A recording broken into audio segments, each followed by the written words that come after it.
Well, good morning, everybody, and thank you so much for tuning on in to our Valley News Now broadcast this morning. My name is Alex Larson. So I'm back. Last one of these was last Wednesday. I'm back today, was on vacation, but we got a lot to go over this morning. Particularly, we got a first alert weather day on our hands. I'm going to break down pretty quickly here what we got going on here, what you got to be aware of as soon as I get my computer screen to cooperate with me here. All right, I'm going to share my screen with you. I'm over on the Valley News Live website where I'm going to hop on over to our weather tab just right here. And you can see meteorologist Lisa Green just updating this for us a short while ago. Frost freeze risk through Wednesday a.m. Right now in Fargo-Moorhead, we're sitting at 39 degrees. And we're going to be sunny, but not nearly as nice out, or nice in terms if you like warmer weather. If you're into fall, this is beautiful. If you're anything like me and a little bit nostalgic on summer being gone, this is not the temperature range for you. But we're looking at hopping all the way up to 57. That'll be around that 4 or 5 o'clock hour. Still staying sunny and clear, but we reached 90 last week. That is a stark difference from what we're looking at today.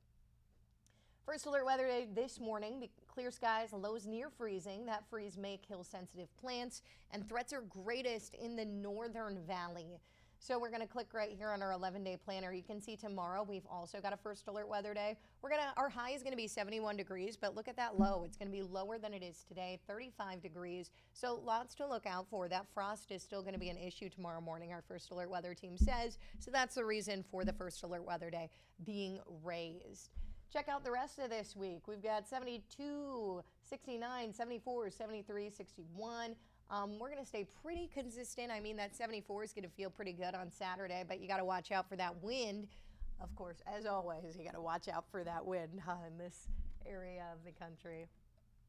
And remember, if you've got any pictures, if that frost on your plants has come to your area, again, you can hit our weather tab, scroll on down, and you can upload your photos and videos here of what you're seeing outside. We love to see them here of what's going on throughout the valley. So make sure if you've got any frost outside, send them our way. We love to see those and possibly feature them through our broadcast and also on our website.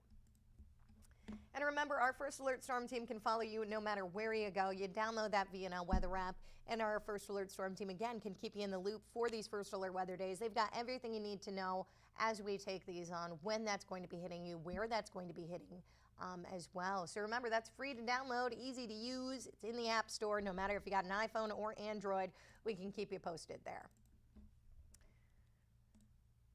Moving on here, a man arrested in Moorhead, in connection to a shooting in Fargo last month has agreed to be extradited back to North Dakota.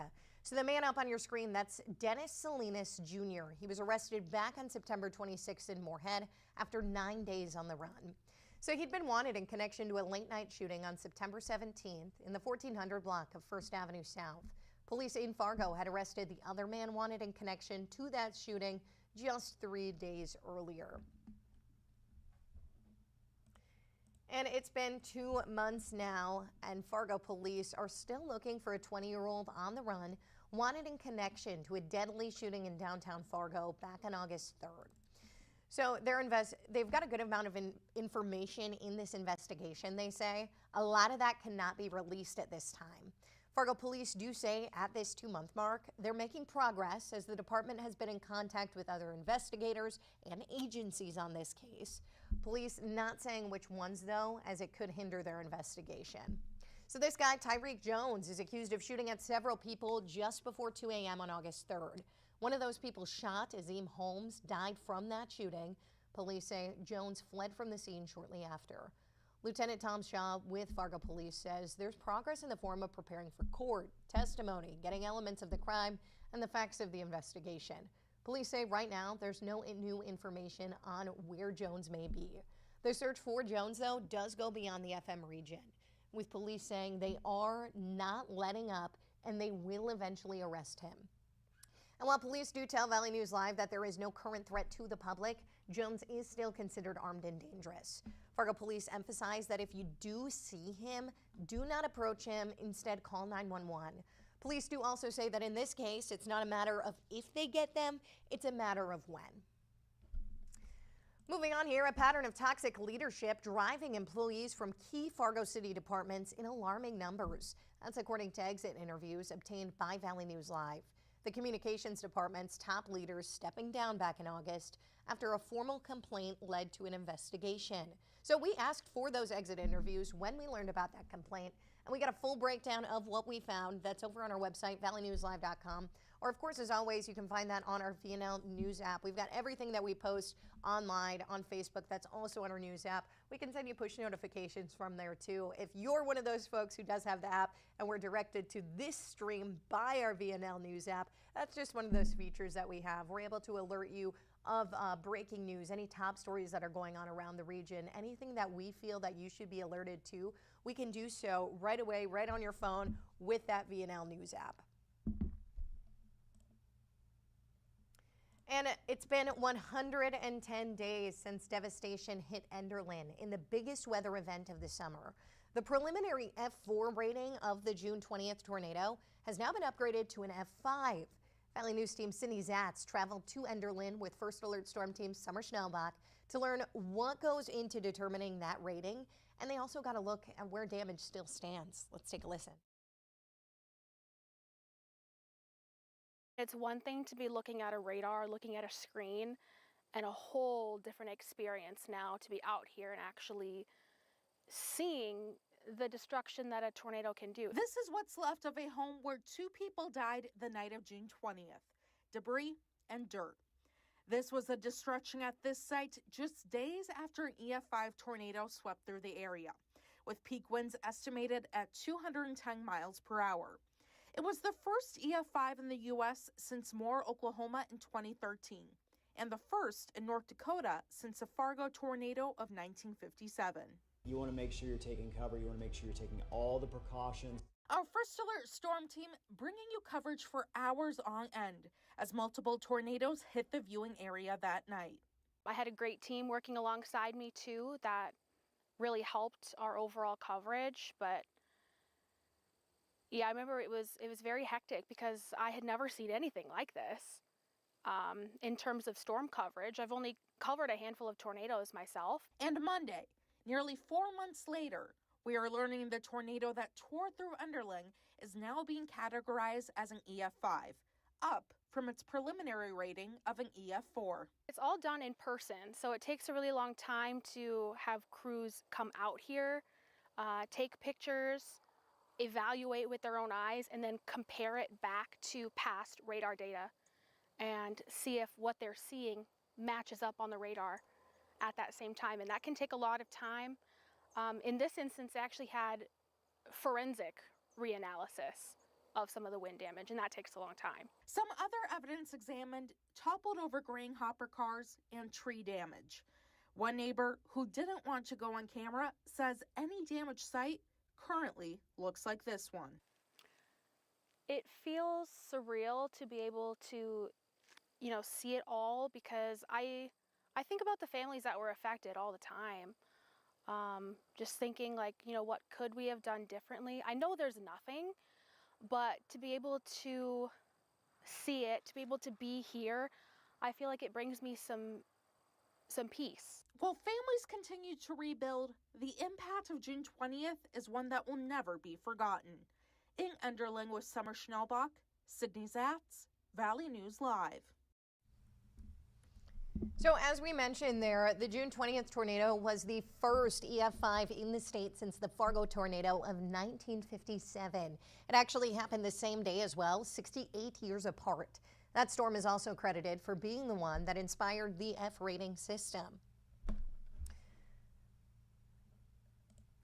President Trump is planning to help out U.S. soybean farmers with an aid package as the trade war between the U.S. and China continues. In 2024, North Dakota ranked number 4 in the U.S. in total soybean acres planted and harvested. For this year's crop, the U.S.'s biggest buyer, China, has yet to buy a single soybean.